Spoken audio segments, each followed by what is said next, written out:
Perdagangan forex, pertukaran asing, dan perdagangan saham adalah dua bentuk pelaburan yang populer.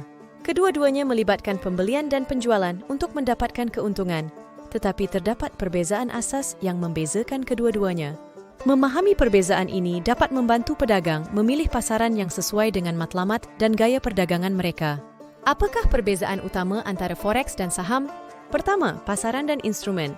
Perdagangan forex melibatkan perdagangan mata wang dan merupakan pasaran terbesar serta paling cair di dunia dengan perdagangan harian yang mencecah triliun dolar. Sebaliknya, perdagangan saham melibatkan pembelian dan penjualan saham. Syarikat yang tersenarai di bursa saham, seperti NYSE, Nasdaq, dan lain-lain. Kedua, waktu perdagangan. Pasaran forex beroperasi 24 jam sehari, 5 hari seminggu. Perdagangan bermula pada hari Isnin di Sydney dan berakhir pada hari Jumaat di New York. Perdagangan saham, sebaliknya, biasanya beroperasi semasa waktu perniagaan standar bursa saham masing-masing, dengan beberapa bursa menawarkan perdagangan selepas waktu dagangan biasa. Ketiga, leverage.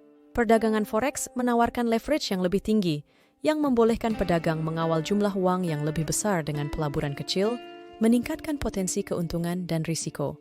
Sebaliknya, perdagangan saham biasanya menawarkan leverage yang lebih rendah, menjadikan perdagangan saham kurang berisiko, tetapi juga mengurangkan potensi keuntungan besar dalam jangka masa pendek. Keempat, volatility. Pasaran forex lebih volatil karena dipengaruhi oleh pelbagai faktor seperti berita ekonomi, politik, dan keputusan bank pusat.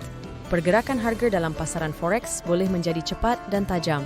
Sebaliknya, harga saham cenderung kurang volatil dan lebih stabil, dipengaruhi oleh prestasi syarikat, laporan pendapatan, dan berita industri. Kelima, kos perdagangan. Dalam perdagangan forex, kos perdagangan biasanya termasuk spread, yang merupakan perbezaan antara harga bida dan tanya, dan kebanyakan case tidak melibatkan komisen. Dalam perdagangan saham, kos perdagangan termasuk komisen broker dan spread, dengan komisen yang berbeza-beza bergantung kepada broker dan jumlah perdagangan. Keenam, analisis dan strategi. Perdagangan forex lebih bergantung kepada analisis teknikal dan berita ekonomi global. Strategi perdagangan dalam forex biasanya lebih pendek dalam jangka masa. Sebaliknya, perdagangan saham lebih bergantung kepada analisis fundamental syarikat, termasuk laporan keuangan dan prospek industri. Strategi dalam perdagangan saham boleh bersifat jangka pendek atau panjang. Kesimpulannya, forex dan saham menawarkan peluang pelaburan yang unik dengan kelebihan dan kekurangan masing-masing. Perdagangan forex memberikan peluang perdagangan yang lebih fleksibel dengan leverage tinggi dan pasaran 24 jam. Sementara perdagangan saham menawarkan kestabilan yang lebih besar dengan fokus pada prestasi syarikat individu. Memilih antara perdagangan forex dan saham bergantung kepada objektif pelaburan, toleransi risiko, dan gaya perdagangan individu.